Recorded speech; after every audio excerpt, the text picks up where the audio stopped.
साथियों, नमस्कार। आप देख रहे हैं कन्नौज दर्पण न्यूज और आज हमारे साथ मौजूद हैं पूर्व चेयरमैन दिनेश सिंह यादव एडवोकेट, प्रतिनिधि जिला पंचायत सदस्य कन्नौज, जिनके बारे में हम आपको बताएंगे, उन्हीं की ज़बानी बतवाएंगे कि राजनीति कहाँ से शुरू की, कहाँ तक करने का इरादा है। तो चेयरमैन साहब बताइए, आपके घर में तो देश प्रेम की भावना थी, पिताजी आपके फौजी थे, भाई भी फौजी हैं, आपको राजनीति कहाँ से समझ में आ गई?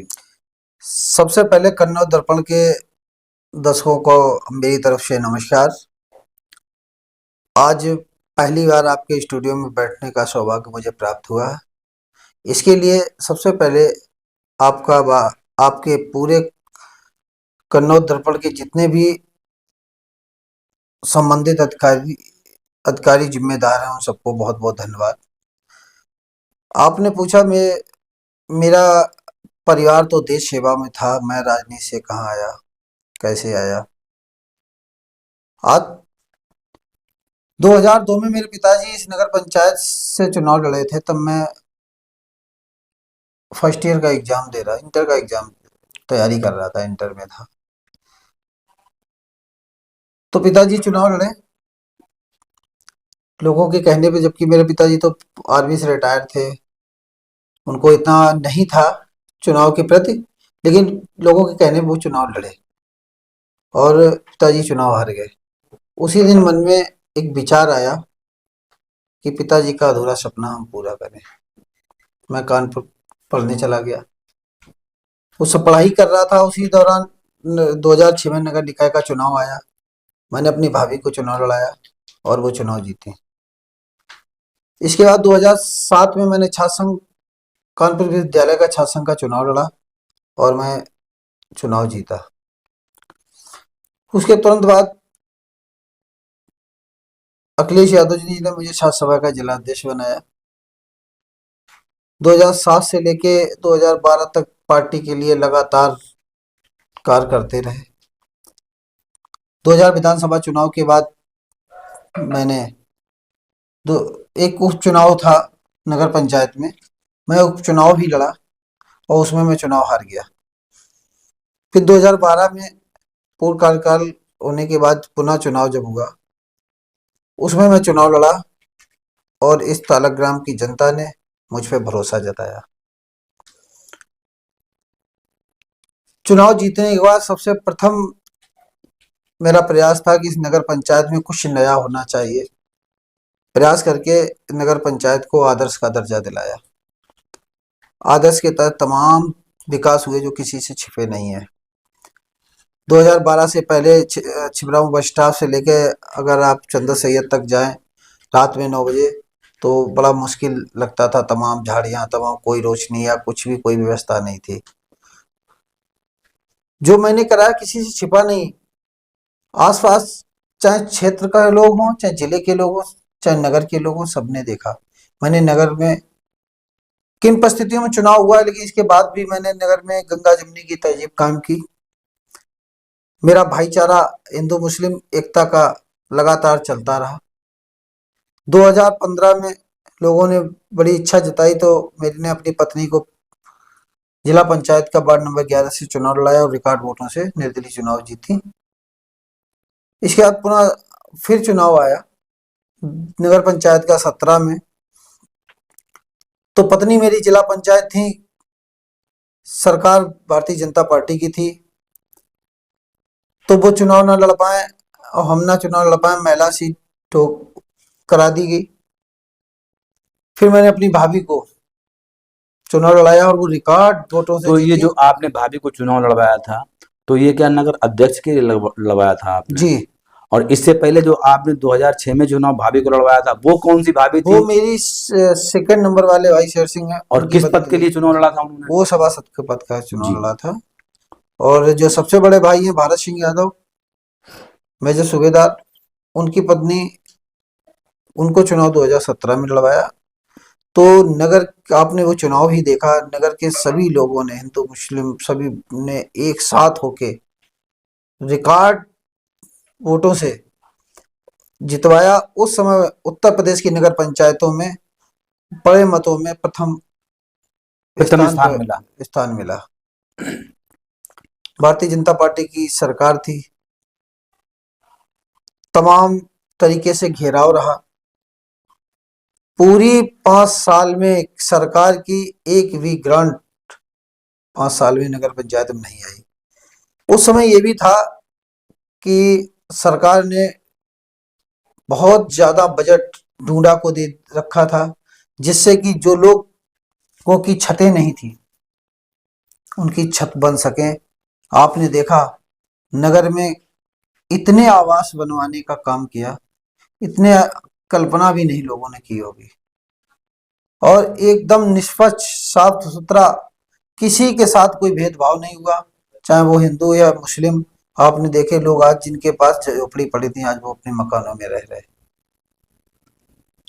इसके बाद 2021 का चुनाव आया तो पुनः फिर मेरी पत्नी जिला पंचायत का चुनाव लड़ी और चुनाव जीत गई। 2023 का जब चुनाव आया तो मुझे तो कभी टिकट दिया ही नहीं गया, मैं हमेशा निर्दलीय चुनाव लड़ा। 2023 का भी चुनाव हुआ। टिकट की बात आप कर रहे हैं तो एक बात मेरे जहन में भी आ रही है कि आप समाजवादी पार्टी के एक बहुत मजबूत सिपाही रहे हैं। कई बार मैंने भी देखा है कि आपने पार्टी के मुखिया श्रद्धेय मुलायम सिंह यादव जी के फोटो लगा के लॉकडाउन में जो भी आपकी श्रद्धा हुई आपने नगर में बांटा, लेकिन समाजवादी पार्टी ने आपको कितना सहयोग करा? मैं यादव होने के नाते लगातार जिस दिन से इस राजनीति की शुरुआत हुई, मैं समाजवादी पार्टी के लिए तन मन धन से लगातार लगा रहा। सरकार रही, मैंने कभी भी अपने लिए कभी कुछ मांगा ही नहीं। जब भी मैंने कुछ मांगा तो क्षेत्र के लिए मांगा, चाहे ITI रसूलाबाद हो, चाहे लैब फॉरेंसिक लैब हो, चाहे तालाग्राम का कट हो। जब भी मैंने माननीय मुख्यमंत्री जी से जब भी डिमांड की तो क्षेत्र के लिए ही विकास की डिमांड की, और वो पूरी हुई।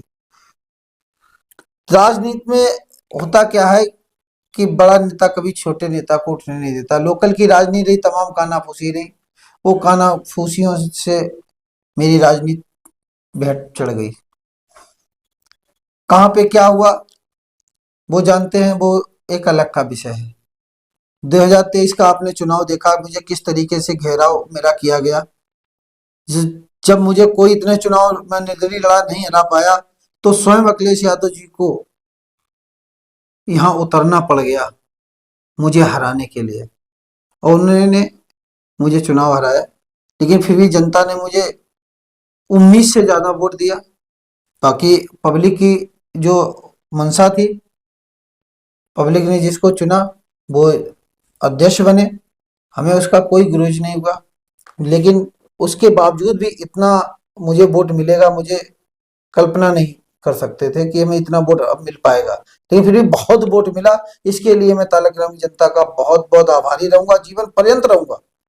और आज भी जैसे मेरे 2012 से लेके या पहले से मेरे पिताजी के समय से दरवाजे खुले थे, आज भी मेरे दरवाजे सबके लिए ऐसे ही खुले हैं और हमेशा खुले रहेंगे।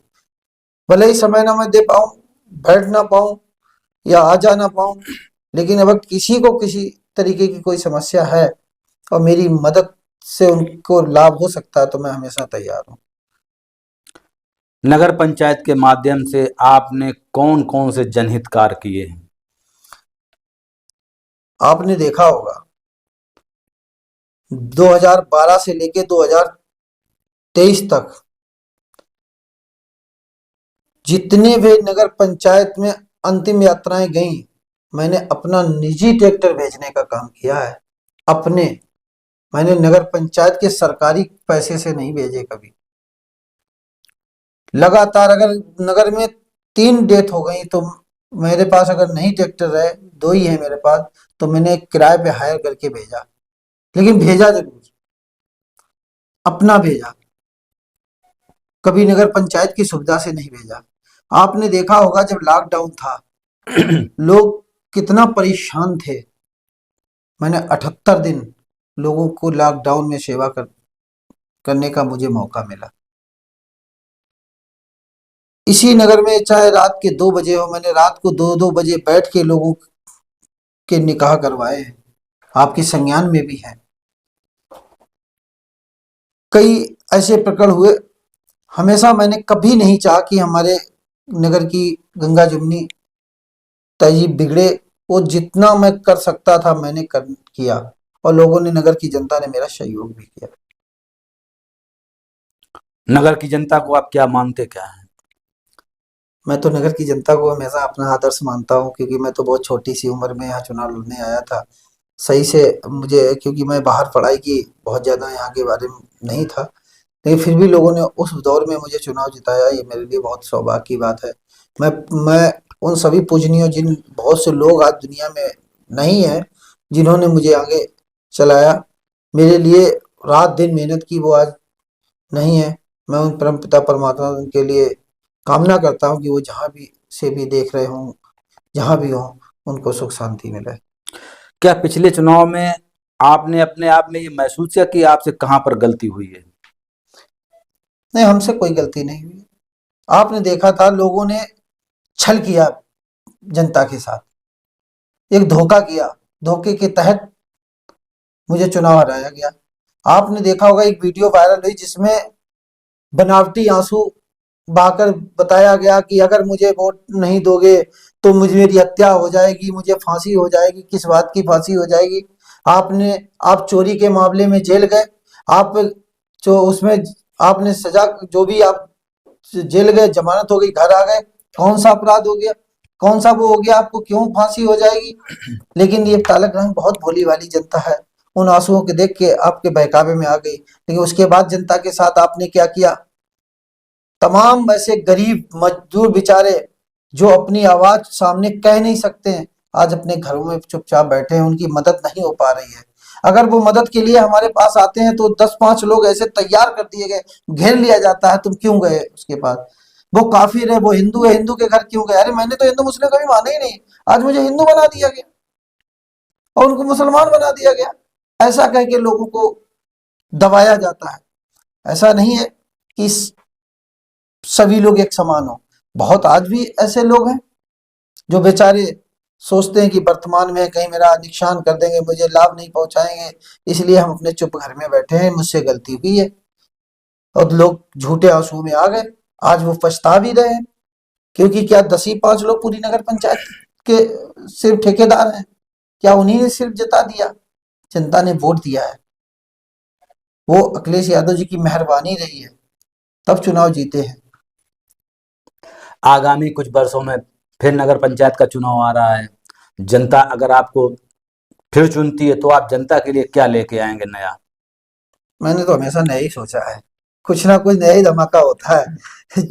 ऊपर वाले आप सबका आशीर्वाद है, तमाम बुजुर्गों का आशीर्वाद है, चाहे कोई कार्यक्रम करूं या नई शुरुआत करूं, उसकी भी बराबरी होती नहीं है। और जो मैंने करके किया है ना, जितना विकास कर दिया है, जितना तालग्राम में जो जो चीज सजा दी है, वो बहुत परे है। आप देख रहे हैं कि एक तरफ सड़क बनती है, दूसरी तरफ लोग अपने दरवाजे गेट खोलते हैं तो धूलें उड़ती थी, उड़ती हैं, नहीं उड़ती हैं। लोगों ने विरोध किया तो तीसरे चौथे दिन फिर वो रोड दोबारा बनती है। एक सड़क नहीं, ऐसी कई सड़कें हैं जो इस काल में बनी हैं। उन सड़कों को जा अभी देख लीजिएगा। हमने तो 13 साल 12 साल पहले जो सड़कें बनवाई हैं, उनको अभी देख लीजिएगा। यह है मेरी पहचान। मैं तो आपके स्टूडियो चैनल के माध्यम से इस बात को डंकी की चोट पे कहता हूं, जो मैंने कार्य कराया उनकी अभी भी जांच करा ली जाए। आप देखिए गुणवत्ता को, आप परखिए, क्योंकि मेरी 3-3 जांचें हुई हैं, 3-3 बार जांचें हुई मेरे कार्यकाल में। एक भी जांच में मैं दोषी नहीं पाया गया, मेरे समय कोई भी अधिकारी दोषी नहीं पाया गया, कोई ठेकेदार दोषी नहीं पाया गया। क्यों? मेरा इतना सब सिस्टम टाइट रहता है, इतना समझा के रहते हैं कि ये नहीं कि सारी फर्में अपने ही 2-4 लोगों की बनवा लो, सारे काम भी स्वयं करने लगो। जब स्वयं करोगे, सोचोगे 10 रुपए क्यों बच रहे, 20 बचने चाहिए, 20 नहीं 30 बचने। भोली वाली तालग्राम की जनता कुछ जानती नहीं है, सोच रही है कोई कुछ कहने वाला नहीं। मैं पहली बार स्टूडियो में इसलिए आज आना, मुझे मजबूरी हो गई मेरी, क्योंकि मेरे ऊपर, मेरे लिए ऐसे शब्दों का प्रयोग किया गया। जब मैंने आज से कुछ दिन पहले शब्दों की जानकारी, बात आप कर रहे हैं तो मैं ये आपसे जानना चाह रहा हूँ कि जो आपने सोशल मीडिया पे पोस्ट डाली है जी कि नगर पंचायत पर लोन है, कर्जा है, जी। तो आप कर्जा है नहीं, कर्जा नगर लिया गया। लिया गया जी लिया गया है, जी तो आप नगर पंचायत की जनता को बताइए कि ये कैसे है और कैसे अदा होगा। जी जी जी, बिल्कुल बिल्कुल, आपने सही सवाल किया। मैंने अभी 2 दिन पहले ही आपके भी चैनल के माध्यम से और एक डी भारत चैनल के माध्यम से भी मैंने सुना कि जिस जनता को कैसे आप गुमराह करते हो कि जो मैंने ये पैसा लिया है, ये अनुदान है, ये ऋण नहीं है, ये मैं डंके की चोट पे कहता हूँ, ये साबित कर सकता हूँ कि ये लोन है। ये नगर पंचायत तालक ग्राम पे 3.5 करोड़ का लोन लिया गया है और इसकी 3 बार में लिया गया। मैं विद प्रूफ आपके सामने पेश हुआ हूँ, ऐसे नहीं। सबसे पहले आपको मैं ये शासनादेश पढ़ाता हूँ। ये शासनादेश है, ये गवर्नमेंट का शासनादेश है। इसमें साफ साफ शब्दों में लिखा गया है, ये धनराशि संबंधित निकाय को ब्याज रहित ऋण के रूप में स्वीकृत की जा रही है, जो भविष्य में राज्य वित्त आयोग के संस्तुतियों के तहत अंतरण से दी जाने वाली धनराशि से 3 वर्षों के पश्चात 10 समान वार्षिक किस्तों में समायोजित की जाएगी। मतलब 3 साल के बाद 10 किस्तों में 10 वसूल। किस्तों में भरना ही पड़ेगा हर कीमत पे। और ये आप भरोगे कहां से? भरोगे तो राजवित्त से ही। राजवित्त की ग्रांट कितनी है? राजवित्त की ग्रांट है 20 से 21 लाख रुपए। ठीक, आपने एक बार नहीं, 2 बार नहीं, 3 बार लोन लिया। मैं वो भी आपको दिखा रहा हूं। आपने सबसे पहली साल लिया 50 लाख रुपए का लोन, जिसमें 50 लाख की लोन में आपने ये 6 सड़कें बनवाई। आपकी 6 भी सड़कें देख ली जाए, वो 6 सड़कों की हालत क्या है। लेकिन नगर पंचायत में तो कर्जा कर ले लिया ना आपने, कर्जा हो गया, लेकिन वो सड़कें 6 साल, 6 सड़कें है ना, 50 लाख में 5 साल ही कट जाती, अरे 1 साल कट जाती, 6 महीने आपकी सड़कें नहीं चल पाई। तो ये लोन लेके, आप लोन की लेने की क्या आवश्यकता थी? जो सड़कें बनवाई में क्या वो था? दूसरी, आपने दूसरी बार लोन लिया है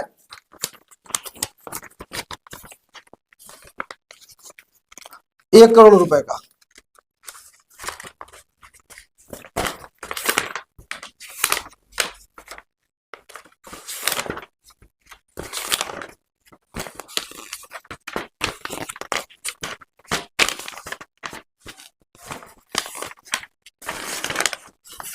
वो सुनो,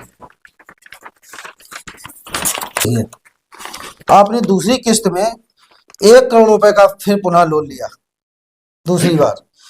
उस 1 करोड़ रुपए में आपने 20 तो सड़कें ली हैं, और 20 वो सड़कें ली हैं जिन सड़कों की अभी आपकी एक तरफ बन रही है और एक तरफ उखड़ रही हैं। लोन के पैसे आए, कम से उसको अच्छा प्रयोग करते। फिर लोन तुम्हें इसमें लेने की क्या आवश्यकता थी? जो काफी सड़कें इसमें बनी पड़ी है, उनको ही ऊपर आप लेपन करा रहे, सीमेंट बोरम डलवा के, और वो सीमेंट ऐसी सीमेंट लग रही है, क्या सीमेंट में धूल उड़ती है? कभी देखा आपने? भविष्य में देखा है? सभी लोग, नगर की जनता क्या नहीं जानती है कि हम घर बनाते हैं, सीमेंट को घर मजबूती के लिए बनाते हैं कि उसमें धूल उड़ने लगे। इसके बाद आप देखिए, आपने 20,89,000 की लाइटें ली हैं। 20,89,000 की लाइटें बहुत होती हैं। इसके बाद आपने तीसरा लोन लिया, ये हो गए 2 लोन, एक ये हो गया, एक ये हो गया। आपने इसके बाद तीसरा लोन लिया,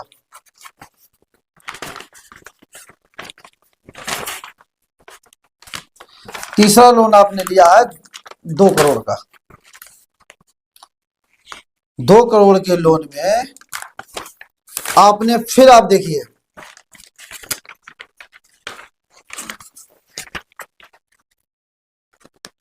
जी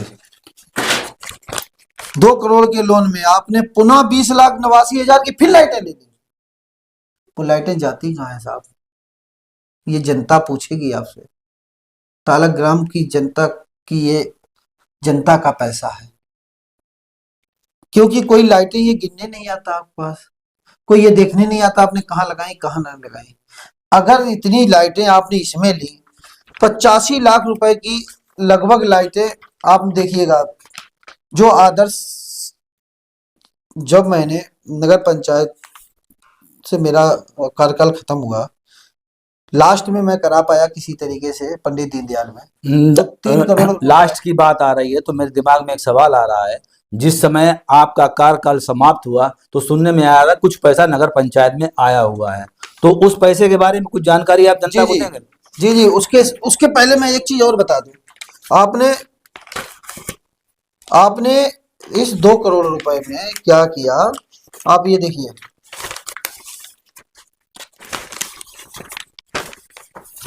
इस 2 करोड़ में आपने 56 लाख के हाई मार्क्स लिए हैं। जब नगर में हर वार्ड में हाई मार्क्स लगे हुए हैं, उन्हें सिर्फ लाइट लगने की सिर्फ आवश्यकता थी, और जो लाइटें मैंने ऑलरेडी पहले ही मंगा रखी थी, वो लाइटें अभी तक नहीं लगी। वो हाई मार्क्स तो आप देखे होंगे, सारे हाई मार्क्स, लगभग हाई मार्क्स बंद पड़े हैं, लगभग।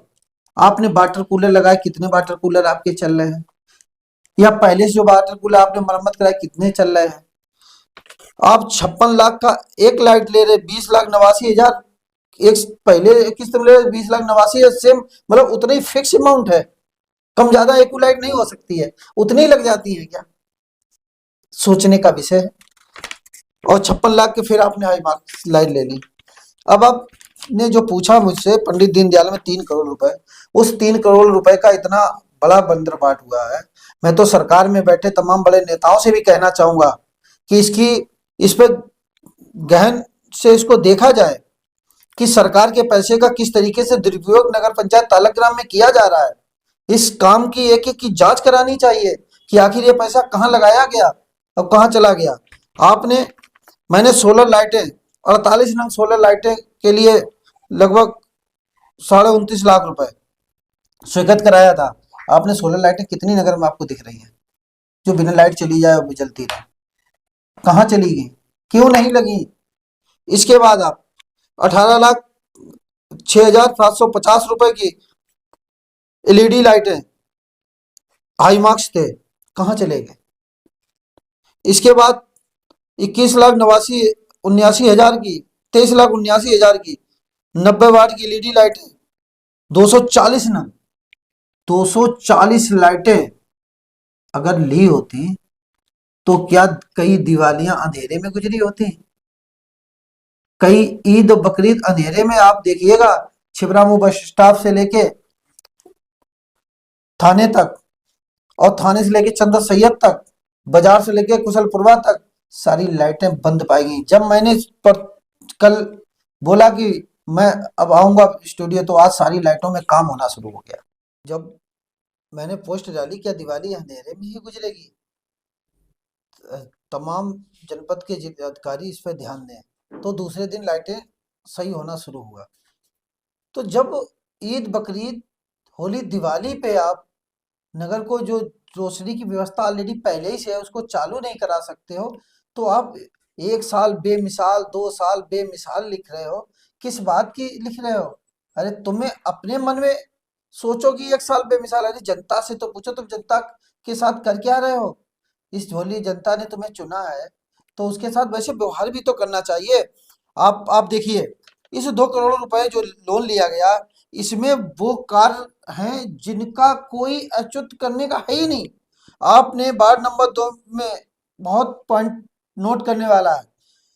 अभी कुछ ही महीने पहले वार्ड नंबर 2 में हनुमान मंदिर से लेकर सत्तारिया स्कूल तक की रोड बनाई गई, बन गई, रोड बनी पड़ी है। आपने उसी सड़क पे देखिए लोन लिया है 8,50,000, वार्ड नंबर 2 शिवाजी नगर में मकबरा से लेकर संतोष के घर तक के सामने तक सीसी रोड व नाली निर्माण कार्य। क्या 3 से 4 महीने में आपकी रोडें खत्म हो जाती हैं और फिर उसके लिए आप लोन ले रहे हैं? फिर आपने वार्ड नंबर 9 में उस्मान की मस्जिद से लेकर नईम अहमद के सभासद के घर तक 23,50,000, इस रोड के लिए आपने लोन लेके आप सड़क को बनवा रहे हैं। क्या इतनी खस्ता हाल है इस सड़क की? आपने इसमें से कौन सी सड़क नहीं देखी? इंदिरा नगर में राजेश सभासद के वहां से, वार्ड नंबर 11 में आजाद नगर में बरगदिया चौराहे से लेकर श्रीनिवास गुप्ता जी के घर तक। अब आपको हमें एक सड़क दिखा रहे हैं वार्ड नंबर 8 में नरेंद्र यादव के मकान से लेकर बरगदिया चौराहे तक। 2014 में वो सड़क बनी थी, 12 साल हो गए। आप उस सड़क पे कई बार निकले होंगे, डेली इतना वाहन निकलता है, आज भी सड़क वैसी की वैसी है। आप उस पे क्या करेंगे? सीमेंट का घोल डलवा देंगे, फिर धूल उड़ेगी, लोगों की घर खक जाएगी। और उसके लिए आपने 39,50,000 रुपए की स्वीकृति लोन ले ली। इसके बाद आपने दिया है वार्ड नंबर 10 में डॉक्टर अजीत के हाथे से लेकर चंदा सैयद मार्ग, जिसपे ताजिए जाते हैं। आप चेक कर लीजिए, कहीं भी एक एक मीटर रोड टूटी नहीं होगी, 1 मीटर भी रोड नहीं टूटी होगी। वो इंटरलॉक की फर्स्ट क्लास रोड, उसके लिए आपने उस पर 9,50,000 का लोन ले लिया। आप उससे पहले का उठा के देखिए, सीसी रोड कितने में बनी थी, आज वो 9,50,000 रुपए। इस समय वर्तमान में जो काम चल रहे हैं, इतने घटिया जब तुम्हारे काम चल रहे हैं, वो घटिया क्यों चल रहे हैं? मैं बता चुका हूं कि जब तुम्हारी ही सारे टेंडर है, सरकार की योजना से आए पैसे, कितने सरकार के लोग काम कर रहे हैं आपके यहाँ? कितने ठेकेदार सरकार के हैं जो यहाँ काम कर रहे हैं, बता सकते हैं? आपसे लगातार 3 साल में सैकड़ों लोगों ने आउटसोर्सिंग की लिस्ट मांगी कि कितने लोग नगर पंचायत में काम कर रहे हैं, आपने आज तक क्यों नहीं दी? क्योंकि आपके अंदर चोर है। उस चोर में आपके लोग छुपे हुए लोग हैं, जिन्हों जो कोई आपकी गाड़ी चला रहा है, कोई आपकी बस चला रहा है, कोई आपके घर रिश्तेदार है, कोई कहीं रह रहा है, कोई दिल्ली रह रहा है, कोई ऑटो चला रहा है, उनके उसमें नाम शामिल है, उनके खाते में पैसा जा रहा है। वो पैसा किसका? तालग्राम की जनता का पैसा है। तुम कर रहे हो क्या? कोई कह नहीं रहा, कोई जानता नहीं है? नगर की जनता सब जानती है। आपसे एक एक चीज का नगर की जनता हिसाब लेगी। आपने लगभग 85 लाख रुपए का भुगतान कर दिया, इसमें से आपने 10% भी आपने सामान नहीं लिया। ये मैं डंके की चोट के साथ कह सकता हूं कि आपने 85 लाख में 10% की भी सप्लाई नहीं ली, और आप अधिकारियों की मिली भगत में आपने पूरा का पूरा पैसा हड़प किया। अब बताइए भ्रष्टाचारी कौन? अभी मैं डी भारत में मैं सुना है कल कि भ्रष्टाचारी लोग, अरे मुझे 10 साल में कभी साबित करके दिखाओ ना, कभी किसी ने अगर किसी चीज में भ्रष्टाचार मिला हो। कहीं मेरी जांचें हैं, तुम्हारी तो अभी एक भी जांच नहीं, अब तुम्हारी जांचें शुरू होगी। 3 साल का आपको एक एक चीज का हिसाब देना पड़ेगा। सरकार में बैठे लोगों से मैं निवेदन करना चाहूंगा कि 3 साल में आपने जितना भी पैसा दिया है सरकार का, और सरकार के लोग ना ही यहाँ काम कर रहे हैं, ना ही कोई ठेकेदार हैं, और इतनी बेरहमी से पैसे को बर्बाद किया जा रहा है, ना धरातल पे पैसा लग रहा है, ना पब्लिक के बीच में पैसा लग रहा है। आखिर क्या हो रहा है? ये लूट हो रही है। मैं तमाम जनपद से लेकर प्रदेश सरकार से, माननीय मुख्यमंत्री जी से भी आग्रह करूंगा, उनके लिए लिखूंगा उनको कि इस चीज की एक एक बिंदु बार बिंदु जांच कराई जाए कि कार्य हुआ तो कैसा हुआ, इस एक एक कार्य की जांच कराई जाए। आपने कहा कि हम बहुत बेमिसाल, 1 साल बेमिसाल, 1 साल में आपने कितने घोटाले किए। अब मैं उजागर करूंगा, मैंने 3 साल में कभी नहीं कहा कि क्या हो रहा क्या नहीं हो रहा। जनता ने निर्णय लिया है, जनता सब देख रही है, लेकिन अब जनता को मुझे बताने के लिए मजबूर होना पड़ा, जो मैं स्टूडियो में आ जाया। आपने 3 साल से जो कार कराए गए, आप एक कार हमारे कार से मिला दीजिए, जो 12 से 14 13 सालें हो गई, वो कार देख लीजिए, आप अपने कार देख लीजिए। अगर फर्क जनता खुद निकाल देगी, किसी की कहने की जरूरत नहीं है। आप मुझे आप मुझे भ्रष्टाचारी कह रहे हो, क्या लोग ये समझ नहीं रहे होंगे कि भ्रष्टाचारी कौन है? मैं तो तुम्हें उजागर कर रहा हूं कि तुमने कहां कहां भ्रष्टाचार किया है। भ्रष्टाचार तुमने कहां किया, मैं बताता हूं। आपने 2023 के चुनाव में आपने तालग्राम के तमाम मुस्लिम भाइयों के साथ धोखा किया है। जो तालग्राम में बस स्टॉप पे जमीन का आपने जो सौदा किया था, अपने सिर्फ अपने निजी लाभ के लिए उस जमीन का सौदा करवा डाला, जिसमें कई वर्षों से कोई उसमें पैर नहीं रख पाया। लोग उसको वफ की जमीन बताते थे, क्योंकि तुम्हारी पुरानी परंपरा चलाई बस वफ का पैसा खाने की। भ्रष्टाचारी आप हैं या मैं?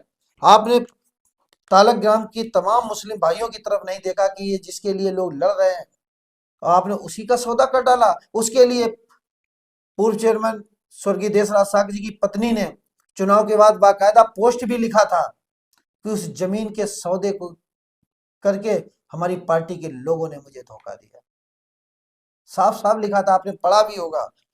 इसके बाद आप श्री पूर्व चेयरमैन श्री रामोता साक जी का एक गेट बना हुआ था। आपके रिश्तेदार थे या कौन थे, उनके द्वारा वो गेट ट्रक से तोड़ा गया, टूट गया। आपने थाने में बैठ के जिम्मेदारी ली कि इनको छोड़िए, जाने दीजिए, और वो मैं बनवाऊंगा। उसका जो भी कुछ ट्रक वाले ने धन भी दिया, आज तक क्यों नहीं बनवाया गया? आप यहाँ जो तालक ग्राम में चौकी बनी हुई, इस चौकी का निर्माण मेरे कार्यकाल में हुआ था, मेरा पत्थर लगा था। आपने उसको पुनः सुंदरीकरण कराया तो मेरा पत्थर हटवा फेंकवा दिया तोड़वा के। आपने स्वर्गीय देशराज के तमाम पत्थर, उनके भी कार्यकाल की सड़कें थी, उनके पत्थर कहीं आपने जिन जिन सड़कों पे काम कराया कहीं उनके पत्थर नहीं रखे। आपने राम अवतार के कहीं पत्थर नहीं रखे। आपने जितनी सड़कें बनवाई हमारे पत्थर लगे तो उनको तुड़वा के फेंकवा दिया। भ्रष्टाचारी आप हैं मैं? आपने अभी तो शुरुआत की हुई है प्रधानमंत्री आवास की, अभी तो एक शायद किस्त आई है, और मैं सबूत के साथ कह सकता हूं कि आपके चंद जो आपने लोग तैयार किए हैं, दो लोगों से विचारों से 20-20, 25-25 लाख रुपए ठग लिए अभी से। अभी मैंने तो सैकड़ों कॉलोनी करा दी, और तमाम सोशल मीडिया से लोगों से डांट के बराबर कहते किसी को एक पैसा मत देना, नहीं, बराबर कहता रहा। जो आप कह रहे हैं कॉलोनी के नाम पर, क्या कॉलोनी के नाम पर रिश्वत चली है? आवास के नाम पर ली है? आवास के नाम पर 20 से 25-25, 30-30 हजार रुपए अभी हाल ही में लिए गए। वार्ड नंबर 8 में कई लोगों से पैसे लिए गए, मेरे पास आके बताया। वार्ड नंबर जहां जहां भी कॉलोनी आई है, वार्ड नंबर 11 में आई है, 9 में आई, 2 में आई, 4 में आई, उनसे पैसा 25-25 से 30-30 हजार रुपए वसूला गया बेचारों से। आप सोचिए। और वो जितने 10-5 लोग, चंद लोग घेर के बैठे, उतने उतने ही लोग। आप कह रहे मैंने कहीं पानी की समस्या नहीं रखी। आपसे अगर पूछ दिया जाए आपने एक एक समर का कितना बजट निकाला है, आप जवाब देते नहीं बनेगा आपको। आप कह रहे मैंने इतने वाटर कूलर, आप जब जब से ये नगर पंचायत आदर्श हुई, चौखटा तिराहे के आगे बारात घर है, सरकारी बारात घर बना हुआ है, वहां पे एक फ्रीजर लगा था, तमाम लोग आते थे पानी पीते थे। मेरा कार्यकाल खत्म होते ही वहां फ्रीजर नया रखा गया, लेकिन वो एक दिन भी चालू नहीं किया गया, उसको वहां से फ्रीजर उठवा लिया गया।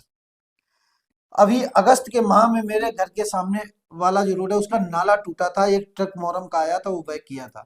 उसके लिए मैंने संबंधित अधिकारियों, बड़े बाबू से बात की, हमने ये नाला बनवा दिया। कई बार मैंने कहा 2 सालों से, तो बोले कि हाँ, उसका टेंडर हो गया है, बन जाएगा, ये फला ठेकेदार है। मैंने ठेकेदार से बात की, आप कब बनवाओगे? भैया टेंडर हो गया है, मैं इसको बरसात के 15 दिन बाद मैं बनवा दूंगा।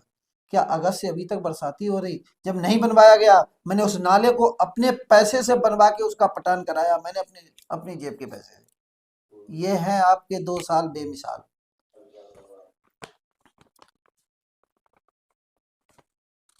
आप कहते हो भ्रष्टाचारी, भ्रष्टाचार तो आप कर रहे हैं, सरकार की आंख में धूल झोंक कर। क्या पढ़े लिखे लोग नहीं हैं क्या तालक ग्राम में या क्षेत्र में, जिले में तमाम अधिकारियों को क्या नहीं जानकारी है कि क्या जो व्यक्ति सुन ना पाता हो, बोल ना पाता हो, वो सरकारी नौकरी कर सकता है? आपकी अगर जागीर, आपका विद्यालय है, क्या एक एक घर में 2-2, 3-3 लोग नौकरी कर सकते हैं? क्या नगर में और भी तो लोग हैं? आप मिसाल देते हो बहुत पुरानी, क्या भूल गए? आपके यहाँ तो लोग अपना पैसा मांगने के लिए लाइन से खड़े रहते थे, और आते थे चले जाते। आज भी तुम उनका पैसा नहीं चुका पाए हो, और बात करते हो दूसरे को भ्रष्टाचारी बताते हो चैनल पे बैठ के। भ्रष्टाचारी कौन हुआ, हम या आप? तो मैं आपके चैनल के माध्यम से यही कहना चाहूंगा कि नगर की भोली भाली ये जनता है, उन्होंने चुना है, तो उस पैसे, जो पैसा मिला उसका सदप्रयोग करें, दुरुपयोग ना करें। क्योंकि अब तक इस नगर पंचायत को 19 करोड़ 75 लाख रुपए मिल चुका है सारी योजनाओं में। राज्य वित्त, 15वां वित्त, जल निकासी, नगरीय सड़क योजना, लोन, और पंडित दीनदयाल और स्वच्छ भारत मिशन, सब मिला के 19 करोड़ 75 लाख। 3 बार लोन लिया गया, सदन को नहीं पता किसी सभासद को कि लोन लिया जा रहा है। जब सारे प्रस्ताव तो सदन में तय होते हैं, आपके यहाँ सदन में नहीं, आपके यहाँ घर में तय होते हैं। सदन में अगर तय होता है, क्या सभासदों से पूछ लिया जाए कि आपको 19 करोड़ 75 लाख रुपए का जानकारी है? कोई सभासद नहीं बता पाएगा। क्यों? कि तुम सबकी आंखों में धूल झोंक रहे हो। कई सभासदों ने आउटसोर्सिंग की लिस्ट मांगी, आप क्यों नहीं दी? आखिर क्यों? ऐसा क्या है?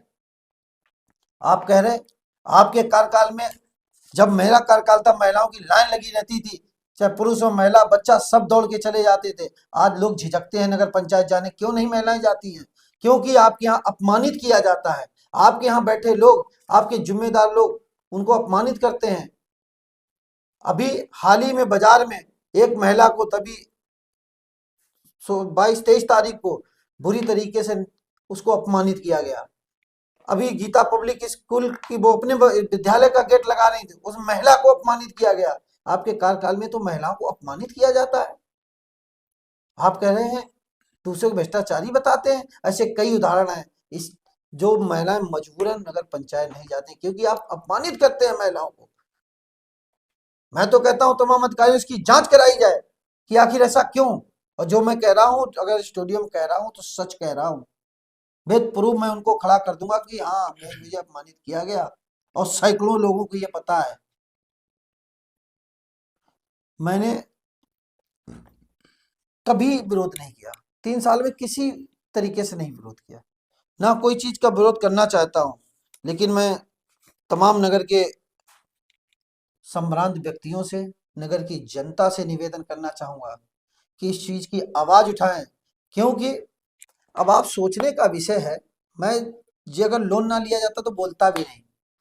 जब ग्रांट आपकी 21 लाख रुपए है और आपने 3.5 करोड़ लोन लिया, 10 महीने में आपको चुकाना है, 35 लाख की आपको किस्त देनी पड़ेगी।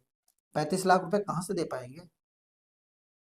जब 35 लाख आप सरकार को वापस करेंगे तो कर्मचारियों को वेतन कहां से देंगे? जब कर्मचारियों को वेतन बेचारों को नहीं मिलेगा, वो क्या खाएंगे? और जब वेतन ही नहीं मिलेगा तो कार्य कहां से हो पाएगा? बचे पैसे ये सारे काम होते हैं। कहाँ से कूड़ा उठेगा, कहाँ से ट्रैक्टर चलेगा, कहाँ से मरम्मत होगी, कहाँ से डीजल आएगा, कहाँ से क्या होगा? हो सकता है क्या? जब आपके पास उतना पैसे ही नहीं, आपने अनाप शनाप लोन पे लोन, लोन पे लोन लेते चले गए, नगर पंचायत को बिल्कुल गड्ढे में डालते चले गए, तो मुझे मजबूरन तालग्राम की जनता के खातिर, आने वाले भविष्य के खातिर, आने वाली पीढ़ी के खातिर मुझे आवाज उठानी पड़ी। और फिर भी मैं स्टूडियो के सामने नहीं आता जब मुझे भ्रष्टाचारी कहा गया। और भ्रष्टाचारी कौन है? जब मैं अभी अब आपकी एक एक चीज की जांच कराऊंगा, सरकार में बैठे तमाम नेताओं से भी, उनसे भी गुजारिश करना चाहूंगा, तमाम सांसद विधायक माननीय मुख्यमंत्री जी से निवेदन करूंगा कि एक एक बिंदु की जांच कराई जाए। यहाँ बैठे अधिकारियों की भाषा शैली बदली जाए। लोगों की भाषाएं बदल गई, लोग सीधे बात नहीं करना पसंद करते हैं। एक सरकारी कर्मचारी पब्लिक से सीधा बात नहीं करते हैं, ये स्थिति हो गई है। क्या इससे पहले भी कार्यकाल 2 रहे, इसी ऐसी भाषा में बात पब्लिक से की जाती थी क्या? मैं तो जनता के साथ साथ अधिकारियों से भी निवेदन करूंगा, माननीय जिलाधिकारी महोदय से निवेदन करूंगा कि इस तालग्राम नगर पंचायत में जितना सरकारी पैसा आया है, उस एक एक पैसे की जांच कराई जाए, एक एक कार्य की जांच कराई जाए, गुणवत्ता चेक की जाए। इस समय जो काम चल रहे हैं उनकी गुणवत्ता देख ली जाए। आदर्श नगर पंचायत तालग्राम की जो जनता है उसके लिए कोई संदेश है आपके पास? बिल्कुल, सबसे पहले तो संदेश वर्तमान स्थिति को है कि तुम्हें लोन लिया था, कम से कम जर्जर नगर पंचायत पड़ी, भवन पड़ा है, बेचारे कर्म सारे बाबू लोग वहां बैठते बारात घर में, उसको बनवा देते। जो बनी पड़ी उनके लिए लेने की क्या जरूरत थी? और मैं स्टूडियो के माध्यम से नगर की समस्त सम्मानित बुजुर्ग, मातृशक्ति, नौजवान साथी, आप सबका आभार व्यक्त करता हूं। जो भी लोग हमें सुन रहे हैं साथियों, मैं एक एक बात प्रूफ के साथ बोल रहा हूं, और ये मैं अब बाकायदा साबित करूंगा। एक एक चीज का नगर पंचायत को जवाब देना भी पड़ेगा, सारा रिटर्न में जवाब लूंगा, और फिर एक एक बिंदु बाय बिंदु फिर उजागर करूंगा। और ये आप सबका पैसा है, इस भ्रष्टाचार को बचाने के लिए आपको आवाज उठानी पड़ेगी, देखना पड़ेगा। ज़्यादा न कहते हुए आपके चैनल को बहुत बहुत धन्यवाद, जो मुझे ये सौभाग्य प्राप्त हुआ। दोस्त, ये थे पूर्व चेयरमैन दिनेश सिंह यादव एडवोकेट, जिन्होंने जनहित के सवाल आपको बताए। इसके लिए बहुत बहुत धन्यवाद। नमस्कार।